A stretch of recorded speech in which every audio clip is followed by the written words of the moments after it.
Yo, Scale Podcast, episode 3. Let's get it. So, sure, we're talking about the whole like learning process of becoming an engineer, and you've gone through that. You've got the book smarts, and you're saying that it like affects your creativity when it comes to mixing because you've been drilled in. You know, like you're saying, -10. You can't even go beyond that point. It's rough, that type of thing. Would you say to someone who is now wanting to step into that world, who's had a taste of it, they've got a cracked version of FL, or they've done something small here and there, and now they want to formalize or they want to take it to the next level, would you suggest that that's something that they look into? Take it with a bit of salt, bro. You can go and study it, but it's dangerous. It's very dangerous because you are now subscribing to someone else's idea of how to make music or how to make music sound good, you know? Because it's a majority rule type thing. Because if all the engineers in the world are panning their kicks left, you must pan your kick left type thing. You know what I mean? Like it's dangerous, bro. We're learning things from people. We're learning other people's ways of doing things, essentially. Yeah, we're learning other people's certified ways of doing things. So there are good parts, don't get me wrong, but there are parts that are going to change how you do things and essentially then change your sound, you know. So study it with a bit of salt, you know what I mean? Yeah. And you guys are at it for 4 years? 3 years. 3 years. So that's a lot of time to just receive influence, bro. You understand what I mean? Yeah, that's the dangerous part of it, because now you're just subscribing to someone else's idea of how to make it sound good or what they think sounds good. Do you then, because maybe we're focusing a bit on the negative side of things. What would you say are some of the things that you benefited from studying sound, as opposed to someone like me, I spend a lot of my time on YouTube just messing about. University of. Right. So the good is that you have a global approach to things. Like you have a refined approach. Like even if you're learning someone else's way of doing stuff, it works. You know what I mean? It works. Like if you're trying to get it done, it's proven this is how you're going to do it. Studying sound also gives you a network. The one thing I keep saying to my homies that like ASC is not about what you learn. Like, to be fair, they have the correct tutorials set out in order. Like everything I've learned from AFC, or a lot of it that I've learned, I've seen YouTube tutorials. But if I didn't study, I wouldn't have the discernment to know that this is a trash tutorial, this is a good tutorial. Okay. You know what I mean? Yeah. So the problem now is people go and pick up crap tutorial, great tutorial, crap tutorial. So now you have a very skewed image of what the sound thing is. And because you've watched so many tutorials, you think, I got it. But you don't really got it, bro. You know what I mean? So I think they teach you basics, you know, because it starts from level, like ground. First year is like, my nigga, how to set up a mic stand, like ground. You know what I mean? Yeah. You know what I mean? So they start you off from the ground. That's one thing. If you have no experience at all, I would suggest you go study. Yes. If you have zero experience and you're very passionate. But if you are an engineer that's like yourself, you found your way around it, you know what I know. I just have a paper that says I know you are certified. Yeah, that I'm certified. You understand? Yeah. That I know these things. Yeah. Whereas you have now learned the paperwork yourself. You've learned the mixing yourself. You've learned the marketing. So like I'm saying, that discernment to be like, this tutorial is shit. What this guy is saying here does not make sense. You know what I mean? Whereas you can be like, this tutorial here has fire. So just that ability to be like, that's trash, that's great. And also getting to the result quicker. So if I want to mix for TV or mix for radio or whatever, I know, okay, if I'm mixing for radio, I need 1, 2, 3, 4, 5. And then I mix this, I mix that, I need this mic, I need that interface. So they teach you workflow more than anything. How you apply it, up to you. Okay, that's chill, man. So Someone hit me up and they sent me a voice note. They wanted to know we're on the topic of music producers, and I'm sure this is starting to sound like your other podcast, but on the topic of beginner gear, I wanted to talk about beginner gear. Beginner gear. So wait, yeah, continue. Yeah, I just want to snap this. No, continue.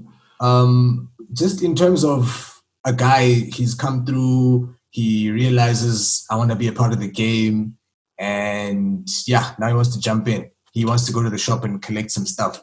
So maybe if you can talk about what you started out with, maybe I can also talk about what I started out with, and then we can talk about what would be a decent starting point for them. I started, funny enough, with a laptop and iPhone earphones. Yeah. When I started out, that's all I had. It worked. I mean, it's really just making the best of your situation, bro. But if you have a little bit of budget, how much are we talking? Like, how much are we talking? If hey, bro, the figures people have come to me with has been anywhere between, say, 7 and on the top end 15. We're talking round about 7 to that's a delicious budget, man. I would prioritize. Depends what you want to do. If you want to be a mixing engineer, I would say buy monitors. Spend 5K. Buy monitors. On what? And smaller an interface. On what type of? On like a KRK5, bro, or a Gibbon 5. I'm using Gibbon 5s. Hey, because the HS5 is there. It's not for small boys. That one you must be. That thing's burnt a hole. Yeah, burnt a hole. You must be a Silas Beats to afford those things. You can't just wake up and buy an HS5. So I think if you really just want to get a basic studio going, get an M Audio Key Station 49. That's about $1.5, $2,000. Get an interface is important, bro. Yeah, MIDI controller. Sorry, I think I'm talking to other producers. So I just I'm going these things out, because sometimes these guys they are just starting out or they just have an idea, and I'm telling you they're scared because they don't want to. I was intimidated the first time I walked into Music Connection. And I went to FL Studio because I knew what that was, and I stood there you just walked straight to the little counter. Yeah, exactly. So I didn't want to ask too many questions to look like a complete idiot. So these are the type of things. Yeah. Anyway, you were saying? MIDI controller, an interface, and studio monitors. That's a studio. That's really a studio. For someone who just wants to headphones. You need a good pair of headphones. For everything, like for general purpose, I mean, with a budget of $7,000, you can't get everything. But with a budget of 15, you can get a MIDI controller, which is like 2,000. A decent interface is like $2,000, $3,000. And talking about an M Audio or something. Yeah, M Audio, M Box. If you really wanna push and pay the price once, but you're not gonna buy again, get a Focusrite 2i2. You can't go wrong with that. Baby. Okay, got you. A nice Focusrite 2i2, which is like $4,000, and then $2,000 keyboard, like we said, that's $6,000. $2,000 interface, that's $8,000, and then a KRK5, bro, which is like $5,000, $4,000, and then you're good. Plus your cables. Your cable's going to be like up to 200, like your jacks, your USB hubs, your stuff like that. All of that but stuff. That should be about 12, 13 grand. That's what I would suggest if you had 15K. Yeah. If you had just 7, get a keyboard, get monitors, and push. And you don't have to buy an interface just yet because you're starting out producer. So just get a MIDI keyboard, get monitors, and then buy jack to RCA cable. So the mini jack to RCA, and then that's gonna plug straight out of your laptop, straight to your studio monitors, keyboard, Rocky. Sell a couple of beats, buy an interface. Yeah. I think the misconception is also that you have to have a sound card from the jump. You don't need one. You do, ne? Don't get me. You do, but if you're starting out, you don't even know what a sound card is. Dude. Yeah. If you have a healthy budget, it's always great to get one, but it's not the focus. You could survive. I survived for the longest because I had just a laptop with iPhone earphones. Nah? Yeah. When they were still mini jack, not this new adapter rubbish. when there was still mini jack, like little small. Back in the day. Yeah, I remember those guys. Yeah, back in the day. I plugged those in. I had a computer, no keyboard, so I used the QWERTY as like my keyboard. And if you use that long enough, you start learning how to play chords in that, but you become very dangerous. Yeah. And then I don't advocate for cracking, but obviously you can't afford FL Studio, so do what you have to do. And then I'm not gonna lie, bro. Buy a legit copy. Yeah, that's all. That's where we all start, bro. I mean, Image Line, don't close us out of the sponsorship deal, but hey, man. It is what it is, man. Eventually you get to a point. Yeah, eventually you'll grow and buy a copy, you know. But that's what I think you should rock. I think I started off with I had a hand-me-down computer from my sister. It's one of those like a full-on tower, like a what did I use? I used Logitech speakers. The 2.1s, the ones that had the two little the small sub as well. So that was me from 2008 to 2013, and then in 2013, that's when I got my E5s, the old edition. I got the E5s. That was my first set of monitors. I couldn't tell. I was like, man, it's fine. I'm going to start making fire beats on this thing. I have a speaker. So I made beats. I remember making beats, and I remember taking them to Jay Lawless, who had the HS5s. So I take my beats. I'm like, no, it's fine. This time I worked on real monitors, so it has to sound dope. Yeah, sound good. Yeah. I play it. Everything sounds flat, and I was like, what's going on here? That's when I learned about learning your speakers. You can't just have those speakers. You have to learn them.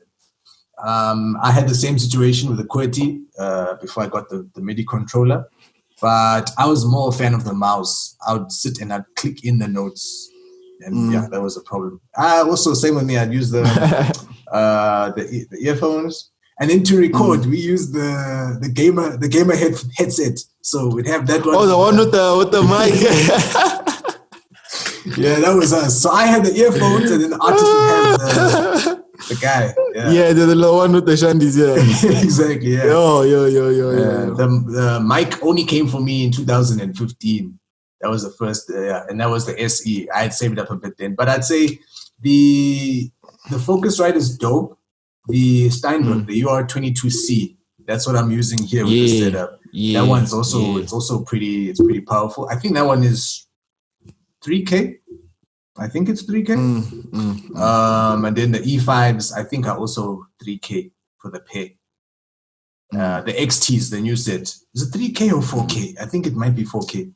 So that takes us up to 7. You've got your own laptop, then that's dope. And then if you want to still have a little bit of cash left, I'd probably then just say, if you want to record, that would be the next step. Making sure that there is that's just the natural progression. Yeah. New music. Yeah, man. Did you New music. Oh, who? Yeah. No, I know you. You're saying, did I hear? No, I know you're going to talk about it just now. Zulu Menace on Power. Yeah. Stress free, I'm moving. Easy. That's a dope song. What do you think about that track? Because I listened to it a couple of times over, and I was like, okay. What are your thoughts? One thing that I think we're all struggling with is that we got used to a certain sounding Nasty C, and like anything, he's gonna grow, he's gonna develop. He's gonna experience certain things, and he's not gonna be the sweetheart upcoming rapper anymore, man. That's why he's on that. Got your bitch in my house. What? Yeah. It's him now. You know what I mean? Yeah. It's him now. That was a different track. Yeah. Yeah. But that's the vibe he's on. So we can't look at him compared to when we first heard of him and whatever. So we need to like take it as it is now. And as a song, if I'd never heard anything else, Nasty C, it's a dope song. I mean, it's catchy. The beat's dope. I mean, he's a great writer. The hook especially, it gives you like songs that give you space to sing along. You know what I mean? Like songs that just encourage you to be like, in the song and whatever. for me, what really stood out was the video. The video was wild, bro. That video was shocking, dude. And I mean, for him to have been quiet for so long after the whole label mess and whatever, to come back with this, like at this level of production, crispy, amazing. For me, amazing. I love the video. Okay. Shout out to the track. I heard the track with I was just moving around the house, so I put it on and then I played the video. But I didn't watch the video. I heard it and I was humming along here and there, and I was like, it's very easy on the ear. That's the first thing I know. Yeah. It accepts you, it welcomes you very quickly. And if this is something that starts to make its rounds on radio, the same way that There They Go. There They Go is not a radio song for me personally. Yeah, but it was on radio. So definitely. Had they done that, but with this track, this song, it would have sat with people, kind of the same way. SMA. Yeah. Oh, that song was everywhere, bro. Yeah, the same way that, and then hook. It just every single time the hook comes in, you're like, okay, the track is here. Yeah, let's focus. So for me, when I heard it the second time, I watched it. I actually sat down. I was like, let me focus on the video, and that's where I realized that I think for anybody who feels some type of way, like you were saying, to say, this is not the Nasty C, they can at least appreciate. If they can't appreciate the song, the video is more than enough. Yeah, the videos are wild, bro. Yeah, the compliments it really, really well. The videos are wild. And I love how they credited the whole team. It's a new trend now. I don't know if you've seen it. Like everyone is crediting everybody. Like the stylist, the wardrobe, everything is there. And that's great, bro. One thing I could not find was who produced the song. Unless I was looking funny. Let's check it out. Let's check it out. Sorry, now that I know we can share screens. Now this is dope. It's fucking crazy.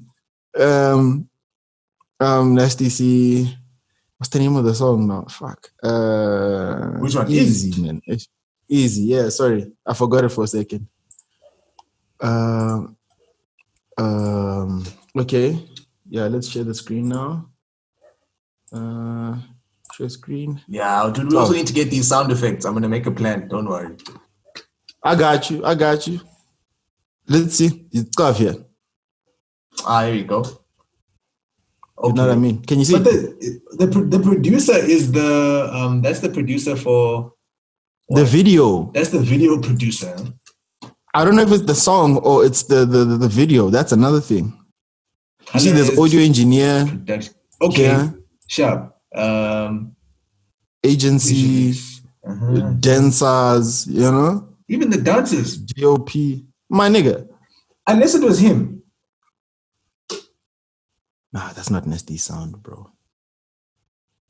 So you're right, there's a guy. I don't know, maybe it could be, but it doesn't sound like him, bro. Like, his sound, like, yeah, he has a sound when he produces, unless it's him. It could be him, but I'm not seeing who produced the song. I'm seeing who mixed the song, you know? Look at security. My nigga, like, everyone made it. Everyone made it. Nice. I love this though. This is amazing because now all the people who don't have the shine usually are like back in front, you know? And it's so dope because they can like get so much more work because people know who did it, you know? Exactly. And that's really dope. I think we need to get into that culture. I like it. Like artists are coming with that vibe now. Yeah. Hey, bro, I had to... My past like 10 or so years, I've had to struggle with that thing because we had the tags. The tags was our thing. Yeah. I saw a video by Zaytoven. He was talking about the importance of tags. Timberland, the importance of tags. Yeah. And this was our thing. But now what happens now is when you give the SEPs over, that thing always includes your tag. Yeah, they always get rid of because the song doesn't sound professional anymore. Can you remove the tag? And so we're losing out there. So with me, I had to post when people were posting. So if you're the artist and you post the track on Twitter, I had to retweet. Oh, you post, yeah. I'd have to say it in a smart way. Yeah. There's a new track out. By the way, I produced the track. I produced it, yeah. Then I have to wait and pray that you're going to retweet me. So that retweet your tweet. See. So it will be nice. It's nice because we're not on the forefront, except for on platforms like this. So it will be dope. Like in the lab, subscribe, tune, watch my shit. Follow, notifications. Hit the bell below. Yeah, man. But it's getting there, bro. It's really getting there. The game is moving towards like giving credit where it's due, and that's really amazing. That's something that I think it's catching fire now, and given enough time, it'll grow. Even with these guys that are doing reaction videos, because now when I tapped in Eazy, I saw like these reaction video guys are onto something big. I'm telling you. What do you mean in terms of pushing the culture? Or in terms of, what do you mean? Yes. Bro, it's public opinion is starting to matter now more than ever in the age of social media. And if you can have a preferred opinion, if you become that reactor, if you become that guy who reacts, like that Fire LA, I think he's the one, I don't want to say started it, but his one like made it a thing, you know? Like he made reaction video and Ubunifu Space, and they're big for just sitting and listening to music. And like whiling that's their thing. Whiling out, that's their thing. That's all they do. So the culture of like rating music and you know social commentary has become such an important thing now. Like people want to know what someone else thinks, or like if people share the same opinion, they're gonna like connect. So I think also us as producers, we need to look like, I feel like that's a gap also. There's no one reacting to just the beats. Imagine a show where we're reacting to the beats, like we're reviewing an album, but no instruments. I mean, no vocals, just the beats. That would be wild, because as a producer, you can hear everything like, yo, okay. Silas. Oh shit! Now we listen to music differently. Yeah, now we're listening. Now, your kick is hitting hard, bro. How'd you do that? You know. And I think we need to try and like jump into that space, bro. Hey, if you watch this episode and you do that show, you owe me money. Okay? Damn. Money. Okay. Might just want to edit all of that.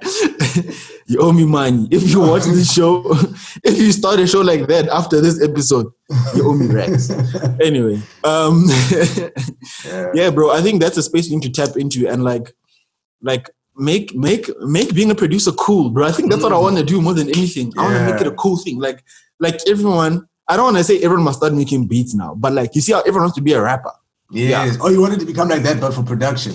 Yeah, bro. It must be a thing, dog. Like, you know, you can get into a taxi or go to an event, and your favorite song is playing, and the producer is right here, right, and you wouldn't know who the hell that dude is. Yeah, that is true. That's true. You know what I mean? Like he'd be right here. You'd be sitting next to you in the section, and you're like, "Who's this?"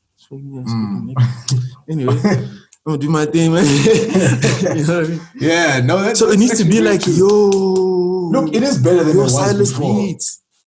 Yeah, much better. Because we used to be nerds. Like we had to have glasses. Yeah. We were in the back room. Don't talk. Don't speak. Don't sing. Then your guys like your Timberlands and them, you know, they came. They started coming out. They came to the fore and doing things, you know. So that was your Kanye's and that type of thing. So now we just need to take it to the next level. How though? How do we grow producing culture? Because to a certain extent, bro, as much as this podcast is industry commentary and like it's very technical sided, you know, like just naturally, not because of like we decided that our commentary is gonna come out like from a technical aspect. We're just technical people, and that's just what it is. So we just how do you think we're gonna grow the interest / the love / the awareness for our particular like niche side of the game? I'm just thinking now with, we always talk about content, creating content and stuff, and that's how we can develop awareness. But I think the type of content, It is, and look, these are like, we're not talking about things that are very new here. We have educational content. So the stuff that we post is a lot more educational, right? It needs to either be educational or entertaining. Either it needs to teach you something, or you need to laugh. One of the two. Yeah. So we, as producers, we have drummed the space of education. You know, get the kick like this, you open the thing, you know, do this and that. Whereas artists have taken it from the other end, where they were trying to make you laugh, make you cry, entertain you in some way. But now I'm seeing it a lot more with producers now. It's not just them sitting there and saying, okay, today we're going to be talking about EQing. This is how we're going to do it. They will set themselves up somewhere, maybe at a beach or something, and they'll be there. Yeah. Just, you know, it'll just look nice. The whole aesthetic. It'll just look nice to watch. So I think things like that, us changing our content is changing. That's making it look cooler. I'm seeing people who are making beats just because it looks cool. They go buy themselves a little Akai thing. They dress up, or they sit on their bed. You know, they place everything. And they become that producer, influencer type person. So I think it is happening. Look, I'm not seeing that happening here in SA. I don't think we have any producers who are. If I even think about our top guys in the hip hop space, in particular, they're not those guys. If you look at your Tweezys, your Makwas, and them, they're not about that in particular. They're there, they'll create the songs, you know, they'll do that thing. But we don't have those people who are going to sit there and like finger drum, the South African finger drummer, or the South African who's going to create the beat on the spot, unless you know of someone. There's a guy out there, now that you're saying, there's a guy called Sick Beat Prince. Let me put you on. I'm just getting his Instagram now. Hey, bro, I'm going to share screens for everything. Everything, bro. You're out here. He got hacked recently, which sucks because he was building such a nice following, man. Sick Beat Prince. South African guy. South African guy. He's really nice with it. Hey, let me share the screen.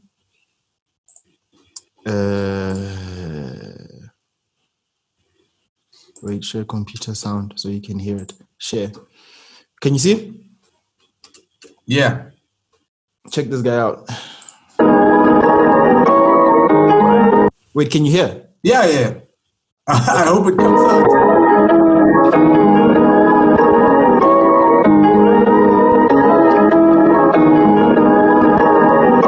If it ain't sick, I ain't playing.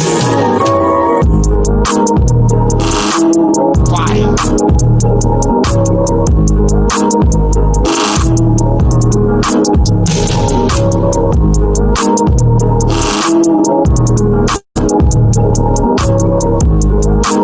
Stuff like that, bro. This guy's too much. You see? So this is like the kind of...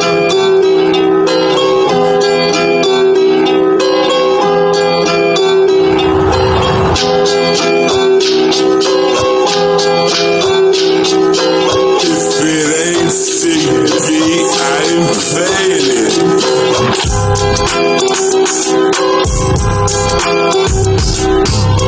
That's stank face. He's too nice with it, bro. He's really too nice with it.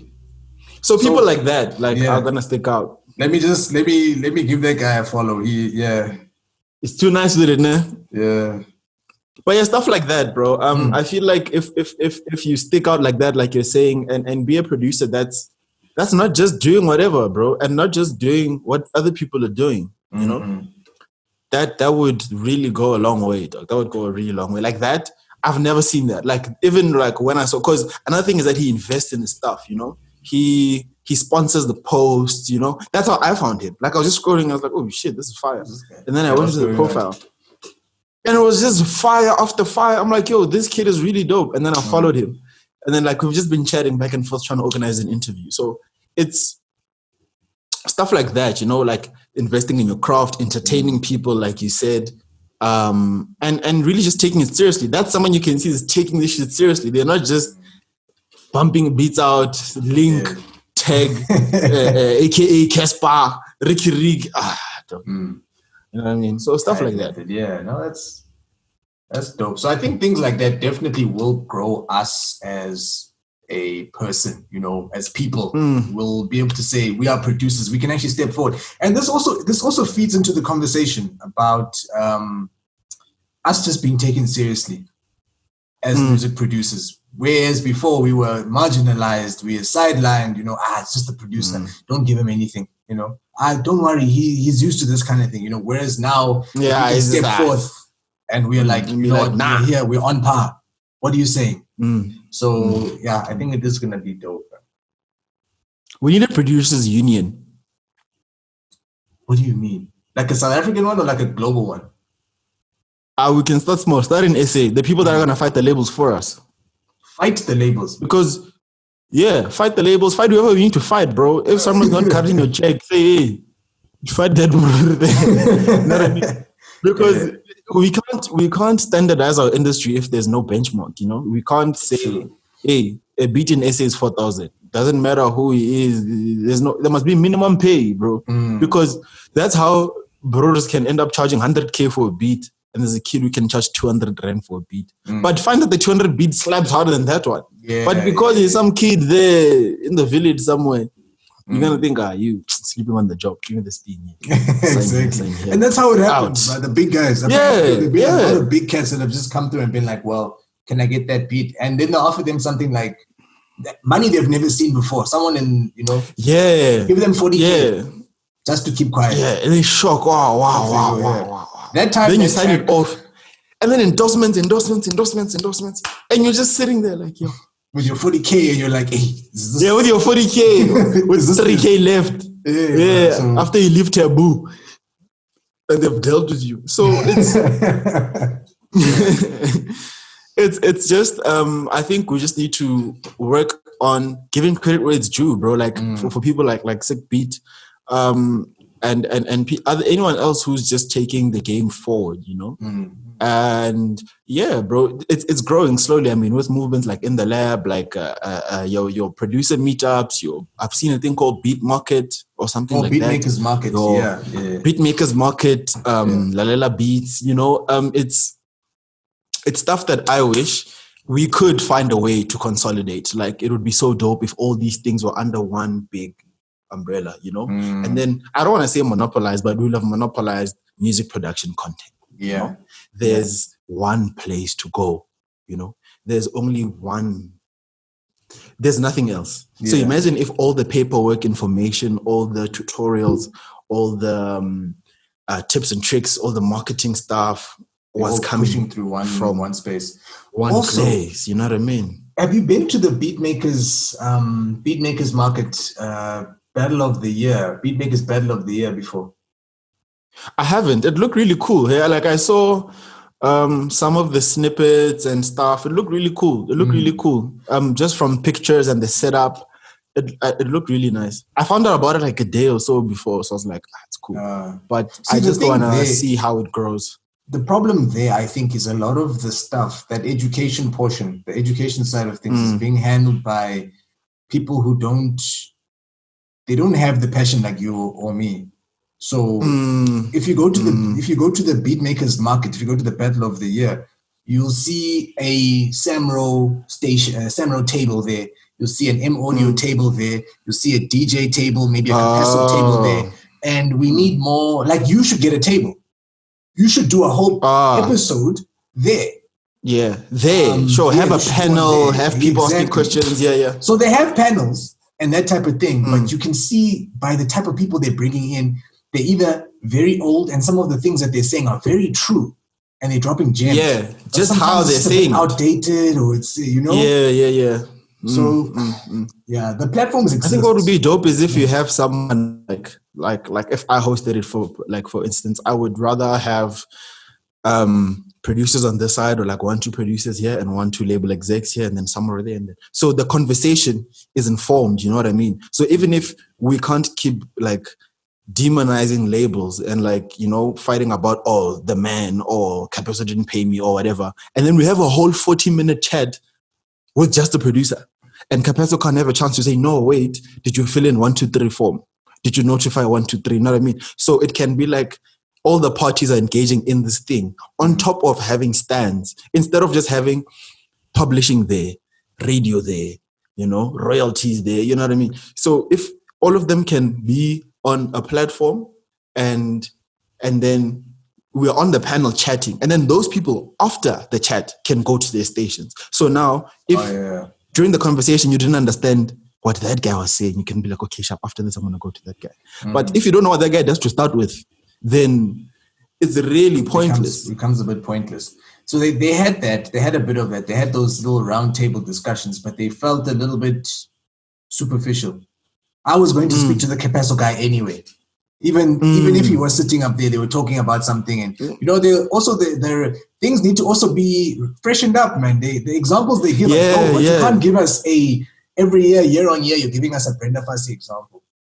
We want something like the kids, especially now, something we can relate to. They can relate to a little bit. Yeah. So the information is dope that they give, but like I'm saying, I think maybe it's the way that it's coming out. Yeah, making it relatable and like current for the now.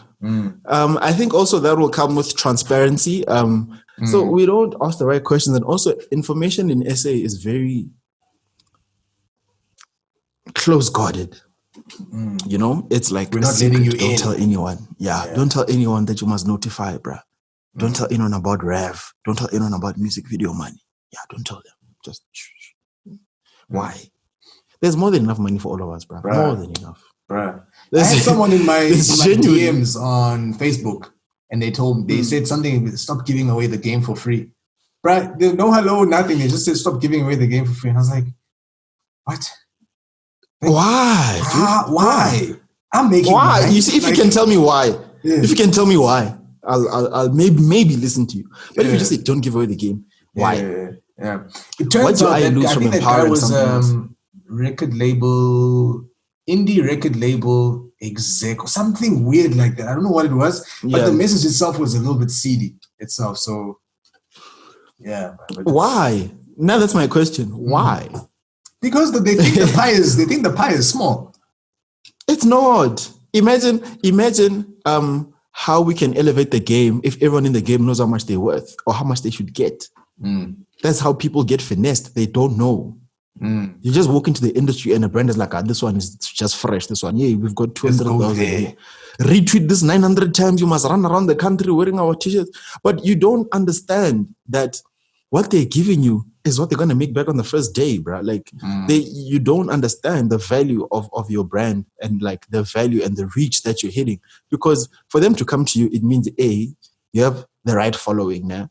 And that following is interested in their product. Imagine how much money they save on market research. Imagine how much money they save on surveys and promos and interviews. They can just be like, okay, we want to sell keyboards. Who do we go to? Okay, Dinga has a production show, but Dinga doesn't know what he's got. Okay, sharp, but I will give you 50 rand.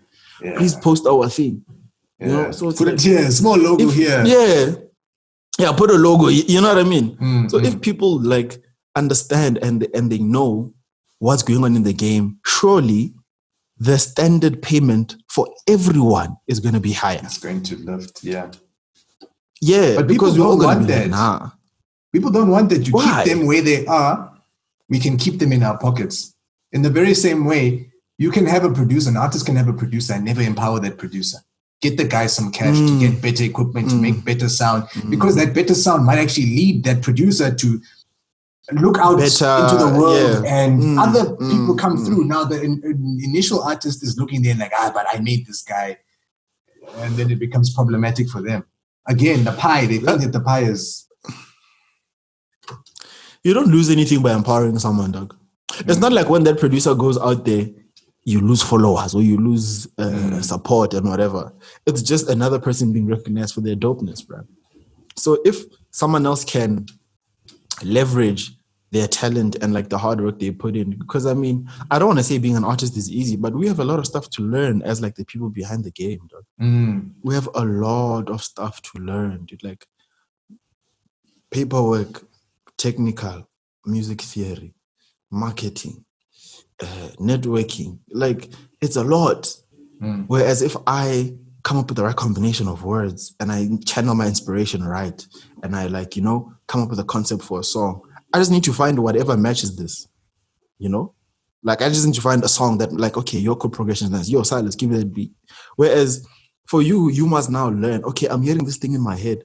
how do I take it out the way I'm hearing it and like make it, So it's difficult sometimes, bruh, because people don't want to see you level up, and it's like,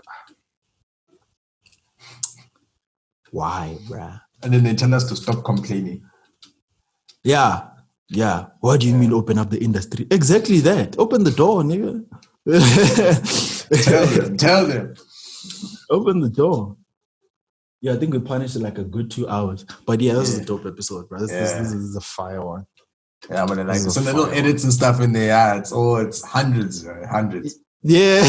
Look how excited you are. You see how nice content is, bro. Hey, bro. Oh, nice content. I just need to make sure this thing saves.